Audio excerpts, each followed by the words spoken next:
नमस्कार, जनसत न्यूज में आपका स्वागत है। मैं हूं दिवाकर विक्रम सिंह।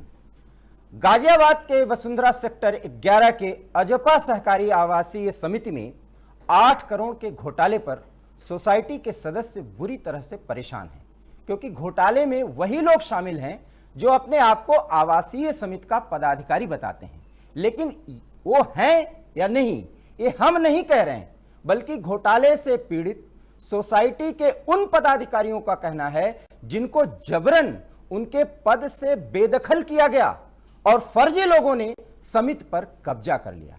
कब्जा करने वाले सोसाइटी को चला रहे हैं और फर्जीवाड़े को अंजाम दे रहे हैं, और समिति के वैध सदस्य उसे मूक दर्शक बनकर देखने के लिए मजबूर हैं।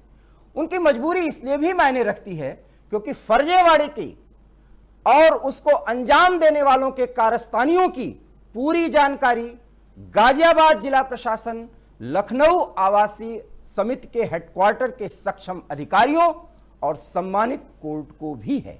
उनके संज्ञान में लाए जाने के बाद सबकी तरफ से कार्रवाई भी की गई है, लेकिन पिछले 7 सालों के दौरान मनमानी कर रहे फर्जी लोगों पर अब तक कोई लगाम नहीं कसी जा सकी है और वो सलाखों के पीछे नहीं भेजे जा सके।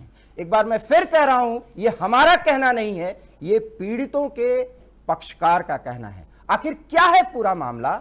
इस पूरे मामले में हमारे साथ बातचीत के लिए आज के इस डिबेट में मौजूद हैं समिति के वो पदाधिकारी जो समिति में किए गए फर्जीवाड़े के शिकायत करता हैं, और हमारे साथ इस डिबेट में वो शामिल हैं, उनके पक्षकार हैं।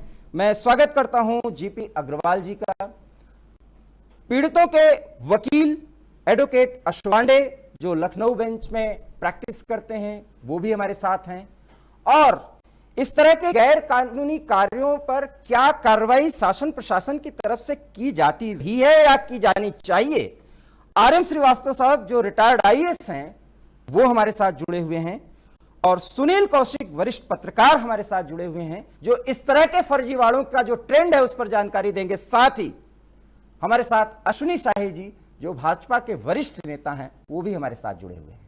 सबसे पहले अग्रवाल साहब, हम शुरुआत आपसे ही करते हैं, क्योंकि ये जो प्रताड़ना है, ये जो पीड़ितों का दर्द है, उसको आप ही बयां कर सकते हैं। अग्रवाल सर, उस दर्द को आप बयां करना शुरू करिए। 28 जुलाई 2014 को माननीय उच्च न्यायालय लखनऊ के द्वारा निर्वाचन आयोग को ये आदेश किया गया था कि सदस्यों की वैध सदस्यों की सूची को फाइनल करके चुनाव कराया जाए। निर्वाचन आयोग ने 6 महीने की जांच करने के उपरांत 324 सदस्य लिस्ट को फाइनल किया गया। जब वो लिस्ट फाइनल हो गई तो गाजियाबाद जिला प्रशासन ने उस वैध सूची पे चुनाव ना करा के एक फर्जी सूची पे चुनाव करा के यहाँ के भूमाफियाओं का सोसाइटी पे कब्जा करा दिया गया। उस फर्जी चुनाव के खिलाफ हम कानूनी लड़ाई लड़ते रहे और सन 2018 में निर्वाचन आयोग द्वारा पुनः एक आदेश पारित किया गया। पुराने चुनाव को निरस्त करते हुए नया चुनाव उसी 324 सदस्यों की सूची पर डिक्लेयर किया गया, परंतु 20 फरवरी 2018 को चुनाव बिना किसी अधिकार के निर्वाचन आयोग द्वारा, निर्वाचन आयोग के जो नए कमिश्नर आए थे उन्होंने आते ही रोक दिया। तब से मामला न्यायालय में लंबित है। जो चुनाव 2015 में हुआ था वो 2018 में विधि शून्य डिक्लेयर किया जा चुका है। वो आदेश आज भी विधिवत है, मगर उसके बावजूद भी निर्वाचन आयोग द्वारा 20 फरवरी 2020 को पुनः एक निर्वाचन घोषित कर दिया गया, बिना इस बात का संज्ञान लेते हुए कि मामला ऑलरेडी न्यायालय में लंबित है। आरएम श्रीवास्तव सर, आप पूरी बात पीड़ितों के जो पक्षकार हैं उनकी सुन चुके हैं। किस तरह से प्रशासन और किस तरह से आदेश होता है न्यायालय की तरफ से, और क्या चुनाव अधिकारी की तरफ से कार्रवाई की गई आप देख रहे हैं, फिर भी फर्जीवाड़ा चल रहा है जो इनकी बातों से निकलता है। ये हमारा कोई आरोप नहीं है, कोई पक्ष नहीं, पक्षकार खुद ही कह रहा है। जो पीड़ितों के पक्षकार हैं वो अपनी बातों को रख रहे हैं। इस संदर्भ में सर, प्रथम दृष्टया आप क्या वो तथ्य पाते हैं जो वास्तव में इनके पीड़ित होने को साबित करता है? पहली बात तो मैं यह कहना चाहूंगा कि यदि निर्वाचन आयोग को निर्देश दिए गए थे माननीय न्यायालय की तरफ से कि निर्वाचन कराएं, तो निर्वाचन के लिए प्रथम मूलभूत आवश्यकता होती है निर्विवाद मतदाता सूची की। यदि मतदाता सूची विवाद नहीं है तो मतदान संभव नहीं है। मतदाता सूची पे आपत्तियां आमंत्रित की जाती हैं। अगर आपत्तियां थी तो उनके निस्तारण के बिना चुनाव संभव नहीं था। ये मुझे समझ में नहीं आता कि गाजियाबाद जिला प्रशासन ने निर्विवाद मतदाता सूची के बगैर कैसे मतदान करा लिया। दूसरी बात यह कहना सर आपकी ये बात पर वो बोलना चाह रहे हैं, यही तो बात है। बोलिए अग्रवाल सर। मैं बोलना चाहूंगा, माननीय उच्च न्यायालय के आदेश से सूची निर्वाचन आयोग द्वारा ही फाइनल की गई। 324 लोगों की सूची निर्वाचन आयोग के द्वारा की गई और वही निर्वाचन एक फर्जी सूची पे हो जाता है। निर्वाचन चला रहा है जबरदस्ती। निर्वाचन आयोग के पास दो लिस्ट गई थी, एक 391 की, 124 की। निर्वाचन आयोग ने 391 सदस्यों की लिस्ट खारिज कर दिया। 324 सदस्यों की लिस्ट को वैलिड लिस्ट पाया गया। सही। यहाँ पे जब गाजियाबाद में चुनाव की बात आई तो 324 सदस्यों की लिस्ट का प्रकाशन हो गया जी। प्रकाशन होने के बाद जब 13 फरवरी 2015 को वो लिस्ट चस्पा होनी थी इस बोर्ड पे चुनाव के लिए जी, उस दिन वो 324 सदस्यों लिस्ट चस्पा ना होके 391 लोगों की लिस्ट को चस्पा करके और उस पर चुनाव करा दिया गया। 324 वैध लिस्ट को हटा करके 391 की सूची चस्पा कर दिया गया। सर कहां ये लूप होल है, कहां ये आदेशों का और नियमों का मखौल उड़ाया जा रहा है, वेजा इस्तेमाल किया जा रहा है अपने पास, यही सर हम स्पष्ट जानना चाहते हैं। यदि ऐसा हुआ है कि 324 मतदाता सूची प्रख्यापित हुई थी और चुनाव 391 पे हो रहा है तो यह गलत हुआ है और इसे गाजियाबाद जिला प्रशासन फिर अवमानना का भागी बनता है। रिटायर्ड आईएएस अधिकारी आरएम श्रीवास्तव दे रहे हैं कि गाजियाबाद जिला प्रशासन फिर तो कटघरे में खड़ा किया जा रहा है। अब मैं आपको रोकना चाहूंगा, हम सीधे चलते हैं एडवोकेट अशोक पांडे सर को। सर, एक शासन के रिटायर्ड अधिकारी तरफ से यह बात आ रही है, अर्थात पीड़ितों के पक्षकार जो अपना पक्ष रख रहे हैं उस पर उनकी सहमति है। क्या कहना चाहेंगे आप? श्रीवास्तव साहब ने बिल्कुल सही कहा। 324 लिस्ट, मैं थोड़ा सा इसमें बैकग्राउंड में बता दूं कि माननीय उच्च ने परिस्थितियों को देखते हुए ये स्पेसिफिकली ऑर्डर किया था, इलेक्शन कमीशन जो है इसकी लिस्ट को फाइनल करेगा। 2015 को इलेक्शन कमीशन ने सभी पक्षों को सुनने, पूरे सोसाइटी के रिकॉर्डों की छानबीन करने और उसके संपूर्ण कार्यवाही करते हुए यह आदेशित किया कि 324 सदस्य ही है। 391 सदस्यों की लिस्ट को खारिज कर दिया और 324 और यह भी आदेशित किया कि इन्हीं 324 सदस्यों के आधार पर चुनाव कराया जाएगा और उसी 12/1/2006-2015 को ही इलेक्शन प्रोग्राम जारी कर दिया।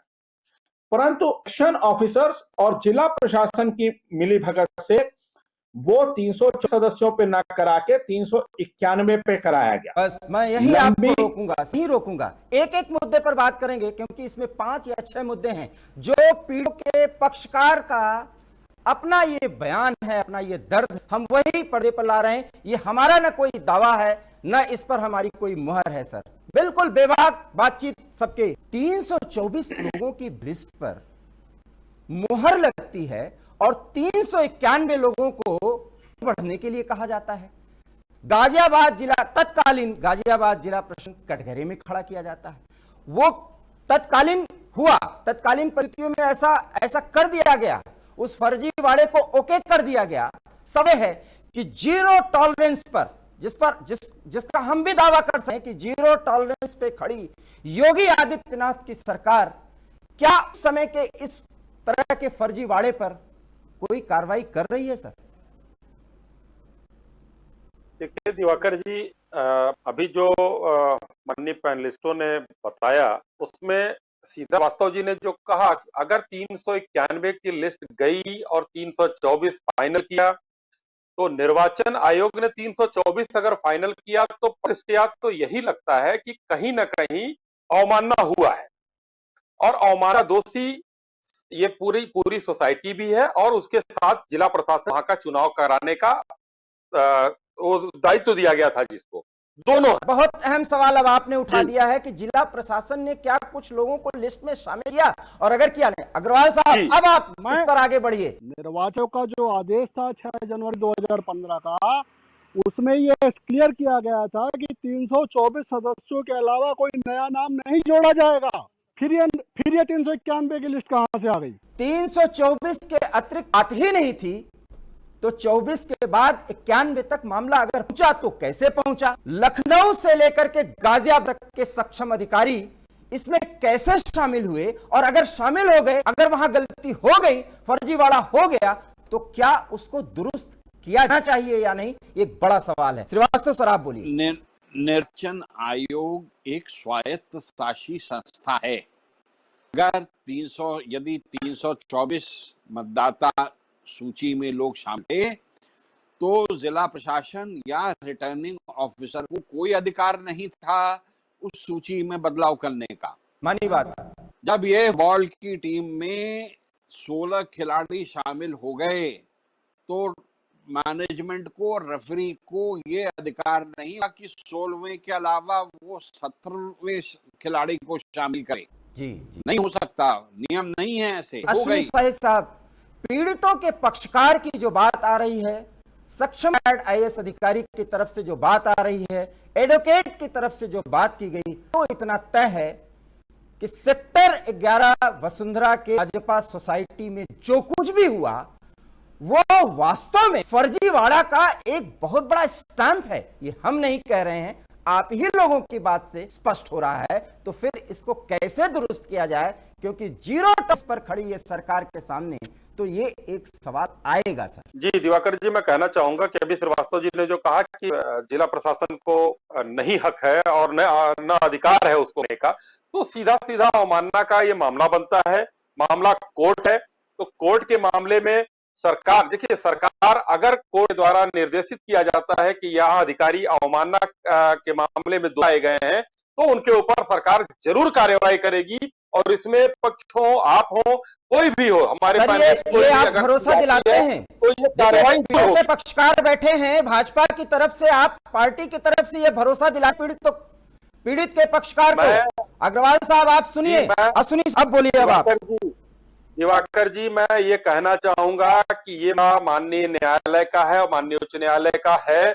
और अगर अवमानना के बाद माननीय उच्च न्यायालय ये कहता है कि हाँ ये लोग अवमानना के दोषी पाए गए, तो एक तो वो निर्णय करेंगे, दूसरा उत्तर प्रदेश सरकार अपने किसी भी अधिकारी को तो इस तरीका जानबूझकर अगर कोई गलती की गई है, चाहे वो कितना बड़ा भी अधिकारी हो, उसको छोड़ेगी नहीं, उसको दंडित जरूर करेगी। क्योंकि अब सरकारें बदली हैं, अब योगी राज है, यहाँ पर वाकई जीरो टॉलरेंस का पर कहा जाता है। इसलिए अग्रवाल साहब आपकी जो अपेक्षा है, अब आप योगी राज में 2018 में फिर फर्जीवाड़ा हुआ। सुन लीजिए, 2018 में दोबारा चुनाव कराया गया, मगर जो निर्वाचन आयोग के अधिकारी जो इसमें thick and thin in society के गबन में, उन्होंने चुनाव को फिर रोक दिया। नए अधिकारी ने आते ही चुनाव को रोक दिया और 2020 में फिर एक फर्जी लिस्ट पर चुनाव करा दिया। आपके माध्यम से क्या माननीय न्यायालय को यह अवगत गया कि यह अवमानना हुआ है, उस पर न्यायालय ने कोई संज्ञान लिया या नहीं लिया? सब बताया गया है। मामले न्यायालय में लंबित होते हुए दोबारा चुनाव करने का क्या निर्वाचन आयोग को अधिकार था? जी, ऐसा हुआ। जो ये चुनाव थे उन्हें इलेक्शन कमीशन ने पुनः अवैध घोषित करते हुए, बहुत सारी इसमें कोर्ट्स में लड़ाई हुई और अवैध घोषित करते हुए पुनः चुनाव का आदेश दिया। जो 28 को चुनी गई समिति थी वो भी उसने हाईकोर्ट में मुकदमा किया, जिसमें 13/7 वो रिट 30087/2017, जिसमें उच्च न्यायालय ने यह आदेश किया कि सभी पक्षों को सुनने के बाद मुख्य चुनाव आयुक्त इस मामले को देखें और आदेश करें।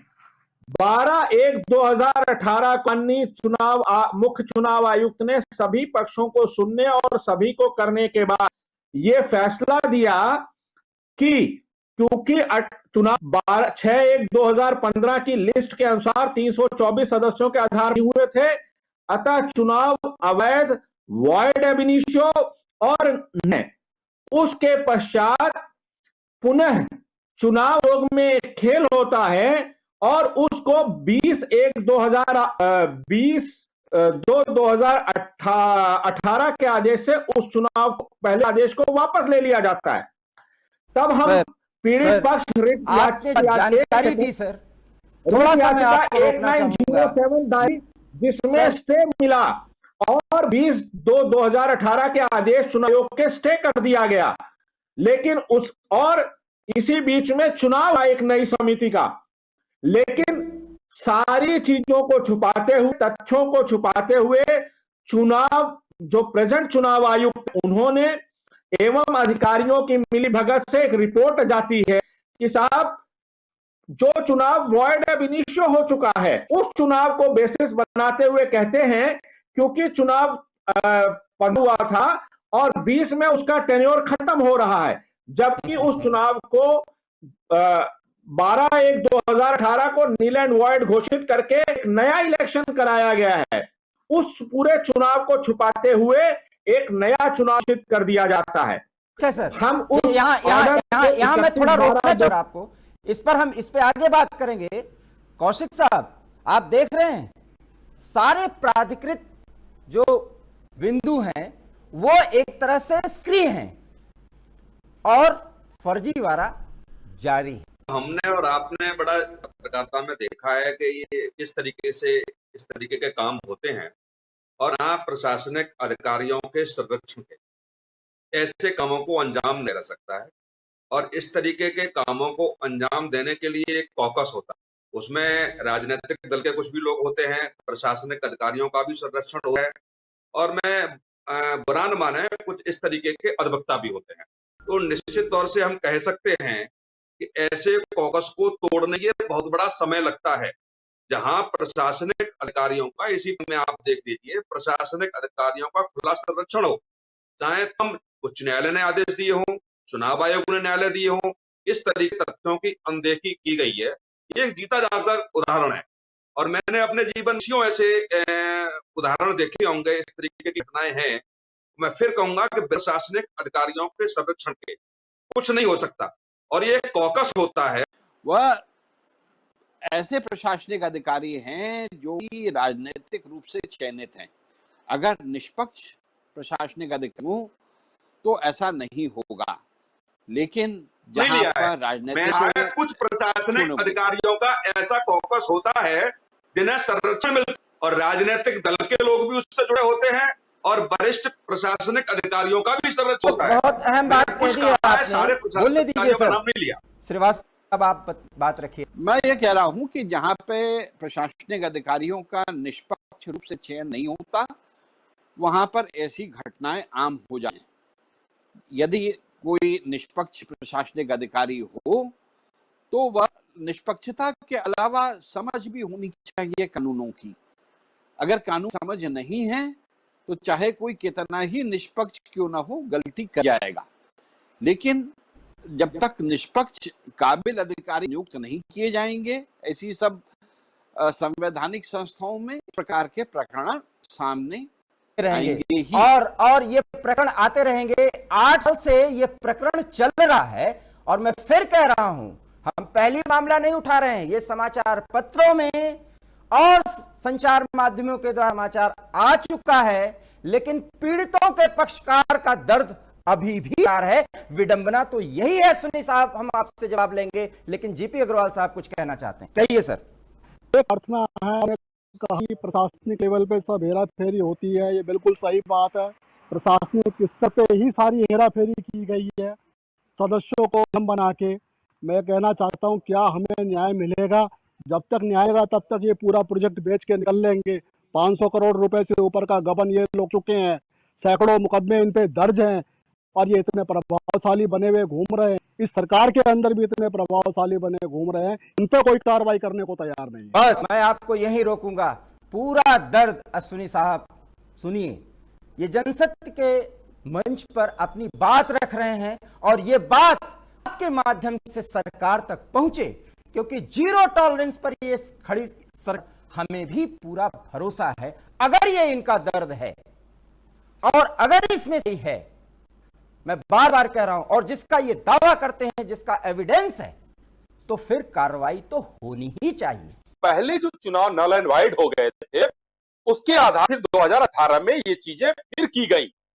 तो जब न्याय चीजें रहती हैं, कोई भी मुकदमा, कोई भी चीज न्यायालय में रहता है, वहां पर तथ्यों को छुपाकर वहां कराया गया, तो हो सकता है कि सोसाइटी की पूरी गड़बड़ी सोसाइटी ने किया हो। मैं आपसे सहमत हूं। नहीं सर, उसी का तो जिक्र कर रहे हैं ना अश्विनी साहब। गड़बड़ी तो यह है कि बैंक खाते चलाए जा रहे हैं, 3 बैंक खाते हैं, लेकिन कितने बैंक खातों से पैसे निकाले जा रहे हैं, वे जाए माल किया जा रहा है, और अनधिकृत लोग पूरी सोसाइटी को चला रहे हैं। सही दर तो अग्रवाल साहब बयां कर रहे हैं। दिवाकर जी, कमेटी जो हाईकोर्ट माननीय उच्च न्यायालय द्वारा जो कमेटी गई है, उसके द्वारा कई खातों पर रोक भी लगी है। ये भी आपको मैं बता दूं कि कई खातों पर रोक है। कौन रहा उस रोक को? मान कौन रहा? कौन मान रहा रोक को? जवाब बहुत बड़ी बात है सर। खाते चल रहे हैं, रोक है उसको नहीं माना जा रहा है, पैसे निकाल रहे हैं सर।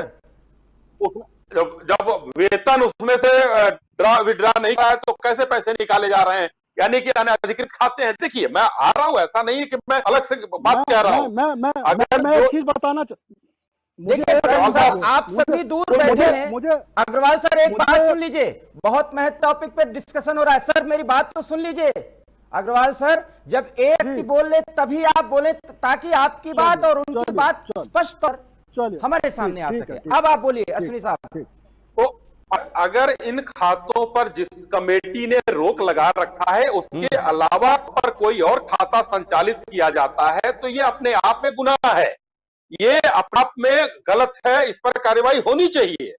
और मैं आपको आश्वस्त करता हूं कि अगर ये घटनाएं जो बताई गई हैं, ये माननीय न्यायालय में अगर है, तो कुछ हो सकता है कि इसमें थोड़ा समय लगे। अभी देखिए, कोरोना चल रहा है, चीजें हैं, तो इनके बाद सरकार जरूर संज्ञान लेगी। और ये बात मैं आपको स्पष्ट कर रहा हूं कि मंत्री जी तक पहुंचाने का काम हम लोग जरूर करेंगे कि ये ऐसी घटनाएं की जा रही हैं। और दूसरी एक जवाब और देना चाहूंगा। अभी श्रीवास्तव जी ने कहा काबिल। श्रीवास्तव जी, एक तरफ तो प्रशासनिक अधिकारी, अभी आप पत्रकार बंधु ने हमारे कहा तो काबिल अधिकारी पर श्रीवास्तव जी को थोड़ा रंज हुआ, लेकिन अभी वो कह रहे काबिल अधिकारी ही नहीं है। तो काबिल अधिकारी की भाषा क्या है? जो सरकार में आईएएस है, वो हर आईएएस काबिल होता है। वो कहां से मोटिवेटेड है, कैसे है, उसकी मैं बात नहीं करता हूं, लेकिन जो आईएएस में है, आईएएस अधिकारी है, सरकार की नजर में वो काबिल है। अगर अक्षम पाया जाता है तो नोएडा के डीएम की तरह 2 मिनट में हटाने का माननीय योगी आदित्यनाथ जी करते हैं। जी, ये आप कोई भी अधिकारी रेमेडी की आशा रख सकते हैं। जनसत्य न्यूज पर एक खुली बहस हो रही है, टिप्पणियां की जा रही हैं, और यह भरोसा दिलाया जा रहा है भाजपा के वरिष्ठ नेता की तरफ से कि अगर सब कुछ सही है तो न्याय मिल करके रहेगा। अब आप क्या कहना चाहेंगे? मैं सिर्फ इतना कहना चाहूंगा कि 12 जनवरी 18 के बाद माननीय न्यायालय ने निर्वाचित प्रबंध कमेटी को, उसके बाद आज द्वारा प्रशासकीय कमेटी बना दी गई। ढाल तक की कमेटी रही, मगर 8 साल तक प्रशासकीय कमेटी ने कुछ भी कार्य का जिम्मा नहीं उठाया, और वो लोग अपने आप ऑपरेट करते रहे, और प्रशासनिक कमेटी अपना आंख बंद करके बैठी रही। हम सीधे आरएम श्रीवास्तव सर से पूछेंगे, सर ये क्या है? ये तो समझ से परे की बात हो रही है। खातों से पैसे भी विड्रॉ किए गए हैं, खुल के बोल रहा है। नहीं, वो सब ठीक है, वो तो जब सक्षम शासकीय कमेटी को देखना चाहिए था, नहीं देखना चाहिए, वो बात अलग है। लेकिन जब सक्षम बंद समिति आएगी, वह इन सब मामलों को देखेगी, और इस बीच में अगर तरीके से पैसे विड्रॉ किए गए होंगे तो दंड प्रक्रिया संहिता पर है, उसके तहत में कार्रवाई होगी। सुनील कौशिक जी, 500 करोड़ का गड़बड़ हो चुका है सर। ये काबिलियत नाकाबिलियत, इसके पीछे के राज में जो नोट है वो कब तक सक्रिय रहेगा, और कब तक इसी तरह से दर दर भीख मांगता रहेगा कि उसको न्याय मिले? तो दिवाकर जी, मैंने अभी भी कहा कि इस तरीके का कॉकस होता है, इसमें सारे क्षेत्रों के लोग होते हैं, उसमें मैं ये भी कहना चाहूंगा कि मीडिया के लोग भी सम्मिलित होते हैं। चारों स्तंभों के लोगों की कहीं ना कहीं अहम भूमिका होती है प्रशासनिक अधिकारी के साथ साथ। लेकिन जब चुनाव का समय आया और प्रशासनिक ठीक से उसको अंजाम नहीं दे पा रहे हैं, तो ये प्रशासनिक अधिकारियों की अक्षमता थी। लेकिन कभी कभी आता है कि राजनीतिक प्रेशर इतना प्रशासनिक अधिकारियों पर होता है कि वो जानबूझ करके भी वो काम नहीं कर पाते हैं जो करना चाहते हैं। सरकार चाहे तो एक उच्च कमेटी बना करके पूरे प्रकरण की जांच करा सकती है और जांच में जो भी उच्च न्यायालय के सामने रखा जा सकता है। ये पीड़ित का दावा मैंने बताया, ये जो नोटों का खेल था, 500 करोड़ का घपला हो चुका है, हमारे पीड़ितों के शिकार बोल चुके हैं अग्रवाल साहब। और इस पर किस कदर से मुहर लगाते एडवोकेट अशोक पांडे जी, जरा उनकी भी जुबानी सुने। तो इसमें 2018 में 12/1/2018 को इलेक्शन कमीशन ने ऑर्डर किया कि आने इलेक्शन जो 2015 में थे उसे नल एंड वॉइड कर दिया। उसके बाद चुनाव हुआ, चुनाव को बीच में रोक दिया गया इलेक्शन कमीशन द्वारा 20/2/2018 के आदेश से, जो कि एक फर्जी तरीके से, क्योंकि पुराने चुनाव आयुक्त चले गए, नए चुनाव आयुक्त आए एक ऑर्डर का। उसके बाद वो ऑर्डर जो नए चुनाव आयुक्त का था, वो ऑर्डर स्टे कर दिया गया हाईकोर्ट द्वारा, लिहाजा पुराना से बहाल हो गया। लेकिन जो 2018 में चुनाव हुआ था वो बहाल हुआ और वो स्टे ऑर्डर आज तक चल रहा है। वो कमेटी चेयरमैन और वाइस चेयरमैन का चुनाव नहीं कराया जाता है।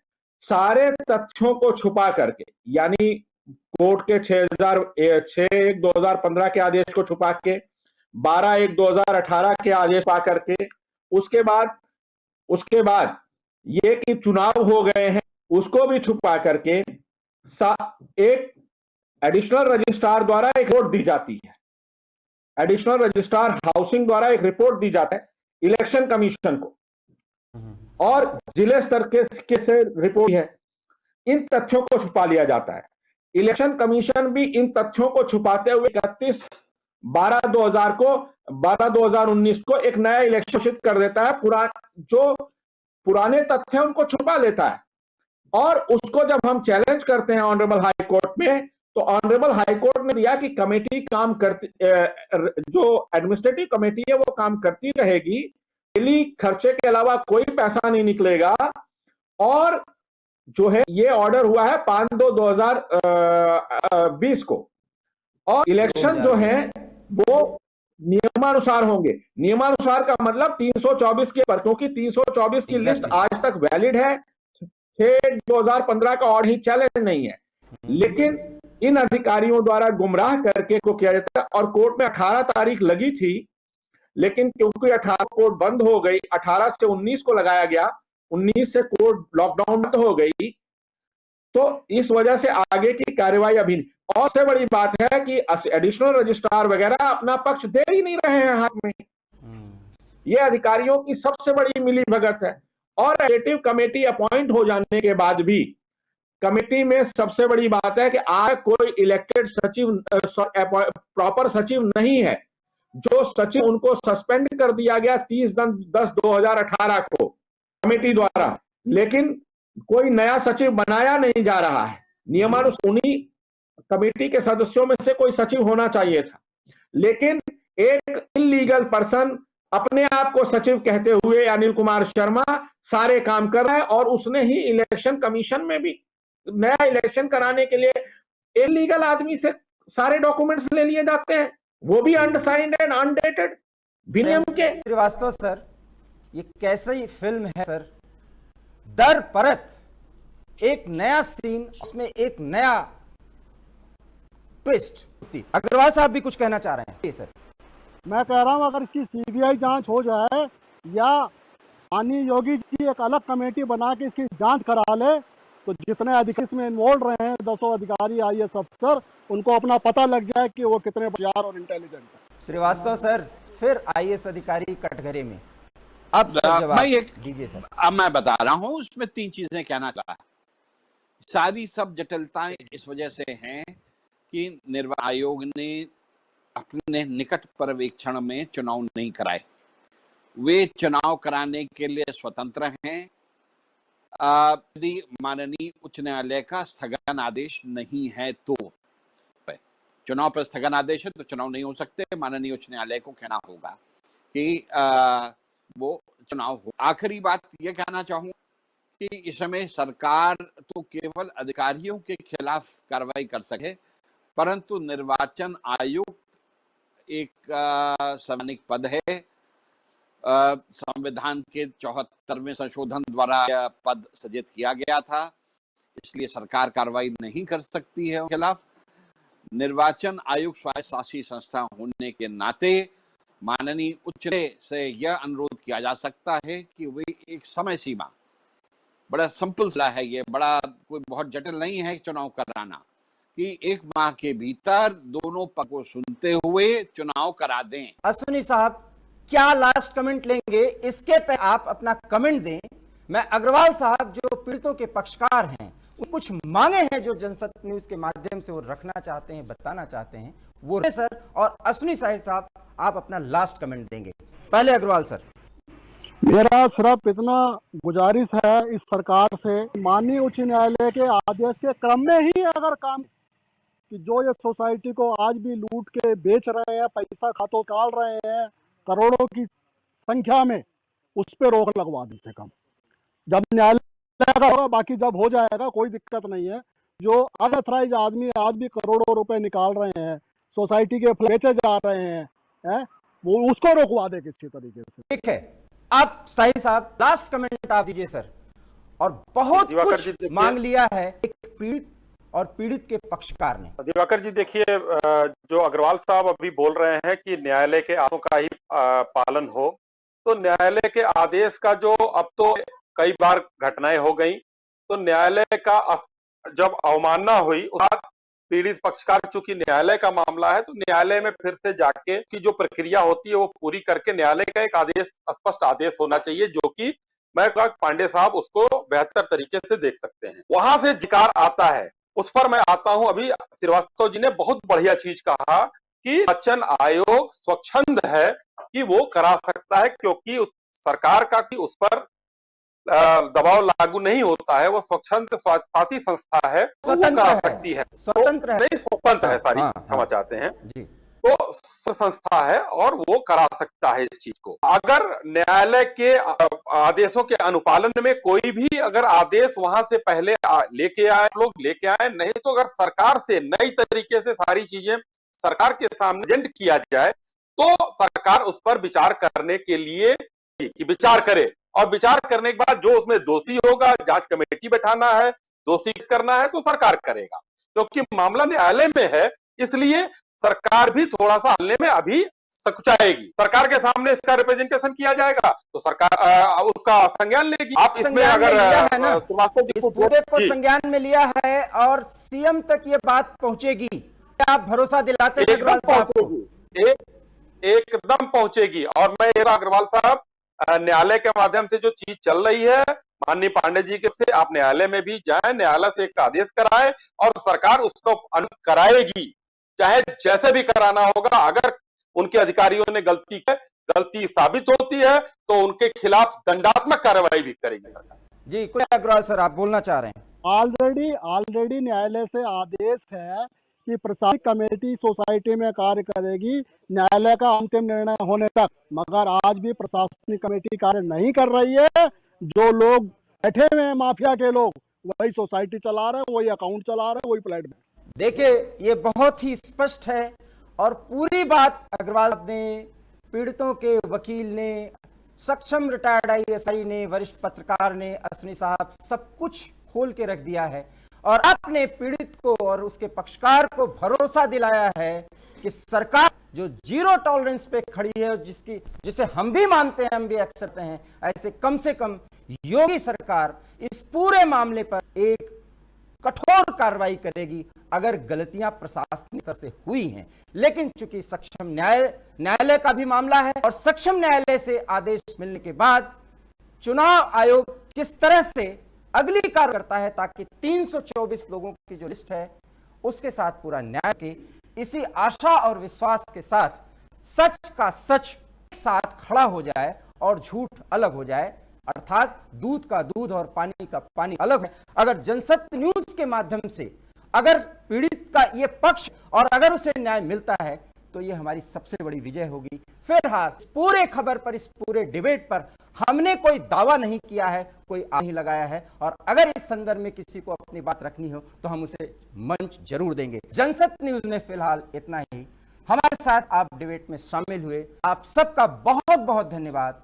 आशा ही नहीं, पूर्ण विश्वास है कि आप हमारे इस डिबेट को पसंद किए होंगे, और अगर आप हमारे डिबेट को पसंद कर रहे हैं तो आप हमारे चैनल को सब्सक्राइब करिए और हमारे इस वीडियो को लाइक करिए और शेयर करिए। बहुत बहुत धन्यवाद। नमस्कार।